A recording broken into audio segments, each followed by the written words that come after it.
Hello and welcome back to Elijah Plus, and in this video I'm going to be talking about AirPods Max. Should you be getting them in 2023? So once again, Apple sells their AirPods Max for $549 on their website, but you can find other prices like on Amazon for $499. I know it's not a lot of a price drop, but it's still pretty decent, at least a little bit.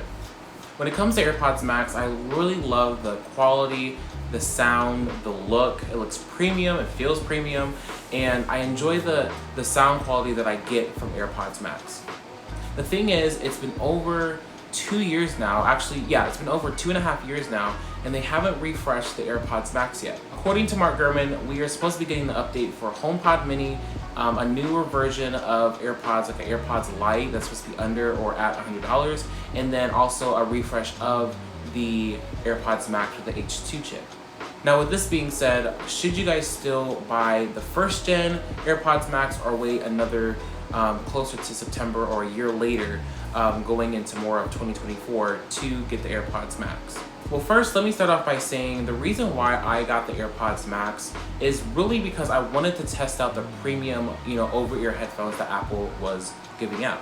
So while finally purchasing them and testing them out for myself, I was amazed by the quality. The noise cancellation was the best, the transparency mode was the best, and everything about when it comes to sound quality, it sounded fantastic, even better than my first gen AirPods Pro at the time. Another reason why I wanted to get AirPods Max was just because another thing for the Apple ecosystem, but also to finally see what Apple offers when it comes to over-ear headphones. I have tried Beats before from a friend and other over-ear headphones, but Apple finally came up with their own, and I was like pretty excited. I was also intrigued because they also brought out colors, and knowing Apple with regular AirPods, it's always the white, the standard white.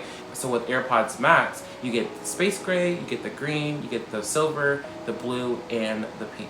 The only downside to these headphones is really about the case. I know it's a smart case, so it goes into low power mode, so it can turn off, but it really doesn't turn off.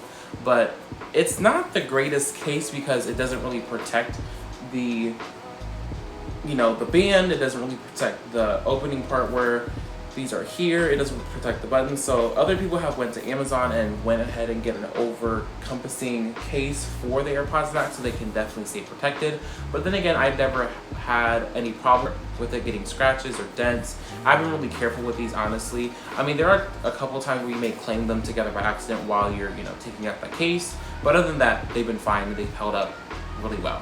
Another downside to these are not water resistant or dust resistant, so that's another issue with these AirPods Max, even though they're even though they are priced at $549. So maybe hopefully with the second gen AirPods Max that we can get some type of water or some type of protection when it comes to humidity or something like that. Another seamless way that Apple has used AirPods is just the fact that you can connect them to the Apple TV. So whenever you already have them in your ears or over your ears and you want to watch something on your Apple TV, then you can go ahead and connect it to that. I thought that was a very cool feature. But other than that, it's just something that's your preference. If you want to have them, then great. It's not something that you would need to have. I feel like when it comes to the AirPods Pro, it's a better option. One, smaller form factor, it protects the AirPods. You got now the new speaker that comes with the AirPods case, so you can find the case and the AirPods itself. You have a little bit more features when it comes to that than AirPods Max.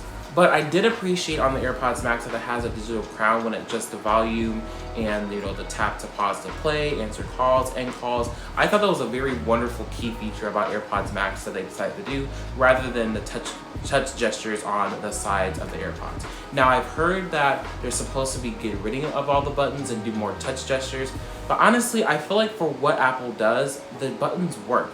You don't turn them on and off. It's just a simple, easier control when it comes to the touch, about the pause, the play, the Siri, or you can say, hey, When it comes to the noise cancellation and the transparency, there's another specific button for that.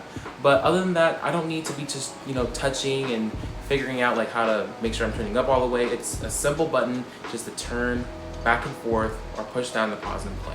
I have been blown away when it comes to battery life. And honestly, when I choose to wear these, over my AirPods Pro. You know, they drain a little faster just because I'm wearing them all the time. But when the days that I do decide to put on my AirPods Pro more than my AirPods Max, these have been left off for weeks without a charge, and I would pick them up. Like, let's say the first day is like Sunday, and I have them charged at 100%. There could be like a whole month would go by, and the lowest that I've ever seen my AirPods Max be still from based off their 100% charge, I think it's dropped down to only, I would probably say 40%, 40 to 30% of battery life after weeks and weeks of not using them, and it's just been in the case. So for me, that's phenomenal. Just how long it can take to drain for the battery, and I still have time to, you know, quickly put them on, listen to something really quick, and then recharge them, which doesn't take long to charge at all. I think if you charge them within 5 minutes, you get 30 minutes of listening time. So pretty fast charging performance as well.